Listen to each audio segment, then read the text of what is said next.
Hello everyone, welcome back to my channel study only science. आज के हमारा topic है गुप्त राजवंश का। और इस टॉपिक से रिलेटेड हम डिटेल्स में जानेंगे। तो शुरू करते हैं आज की हमारी क्लास। पर आप लोग इस वीडियो को और क्लास अच्छी लगती है तो लाइक कर दीजिए, और चैनल पे यदि नए हैं तो सब्सक्राइब कर लीजिए। तो गुप्त राजवंश के बारे में जानते हैं।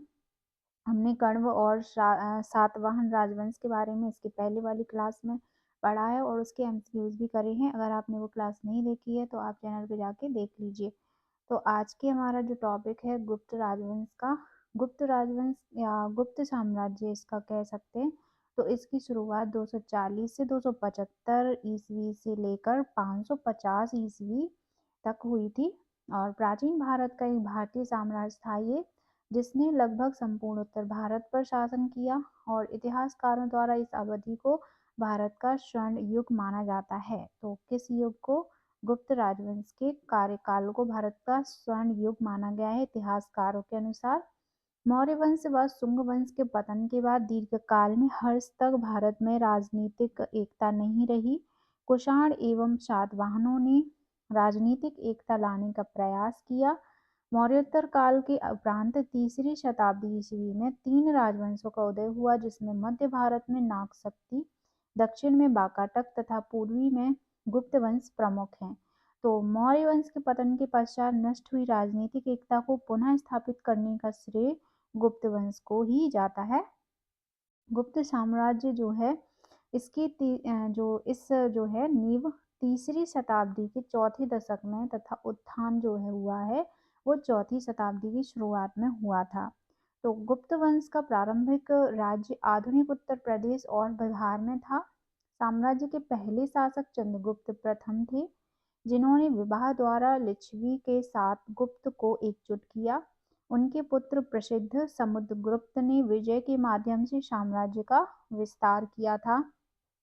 और ऐसा माना जाता है कि उनके अभियानों ने उत्तरी और पूर्वी भारत में गुप्त शक्ति का विस्तार किया और मध्य भारत और गंगा घाटी के कुलीन राजाओं और उनके क्षेत्रों को वस्तुतः समाप्त कर दिया, जो तब गुप्त वंश के प्रत्यक्ष प्रशासनिक नियंत्रण में आ गए थे।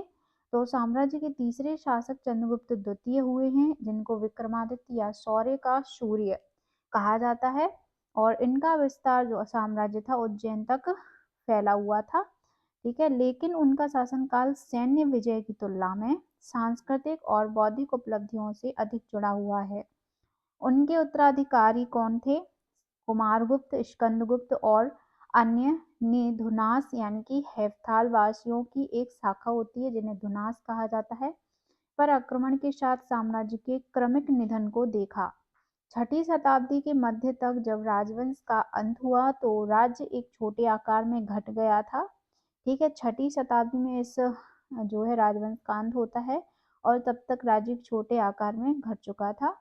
गुप्त साम्राज्य का उदय जो है तीसरी शताब्दी के अंत में प्रयाग के निकट कौशाम्बी में हुआ था। तो इससे भी क्वेश्चन बन सकता है, प्रयाग के निकट कौशाम्बी में हुआ था। जिस प्राचीनतम गुप्त राजा के बारे में पता चला है वो है श्रीगुप्त। ठीक है, हालांकि प्रभावती गुप्त के पूर्णा ताम्रपत्र अभिलेख में इसे आदि राज कहकर संबोधित किया गया है, किसे? श्रीगुप्त को। पुराणों में ये कहा गया है कि आरंभिक गुप्त राजाओं का साम्राज्य गंगा द्रोणी प्रयाग साकेत यानी कि अयोध्या तक मगध में फैला था।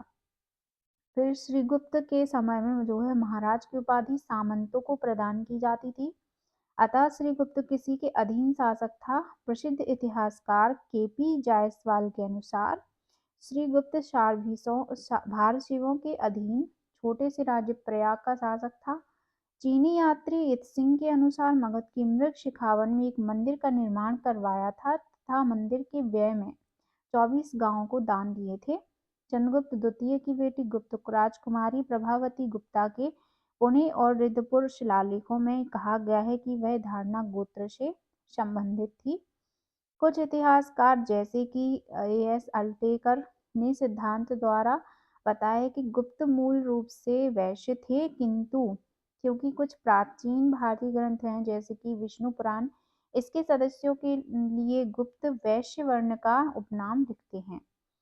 तो इस सिद्धांत के अनुसार आलोचकों का जो तर्क है कि गुप्त प्रत्यय गुप्त काल के पहले, बाद और उसके दौरान कई गैर वैश्य राजाओं के नाम में आता है और इसे गुप्त राजाओं के वैश्य होने का ठोस प्रमाण नहीं माना जा सकता है। ठीक है, तो ये थी आज की हमारी क्लास और गुप्त वंश के बारे में हमने डिटेल्स में जाना और यही इतना ही काफ़ी एग्जाम्स की दृष्टि से।